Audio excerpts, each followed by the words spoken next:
যে এত বেশি মানে দাসত্বের একটা ইয়াতে চলে আসছি, মেজাজটা আমাদের দাসত্বের মধ্যে চলে আসছে, আমরা শত্রুর চোখে চোখ রেখে কথাই বলতে পারি না। শত্রুর চোখে চোখ রেখে কথা না বললে তো সে আমাকে দাম দিবে না। কই, সে তো চায়নার সাথে এসব ডিল করতে পারে না, সে তো ইভেন পাকিস্তানের সাথেও তো পারে না।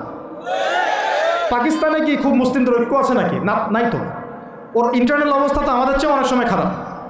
কয়েকটা পারমাণবিক বোম আছে, এই কারণে তার দিকে তাকাতে পারে না। স্বাধীনতার 50 বছরে কয়টা মিসাইল তৈরি করলেন?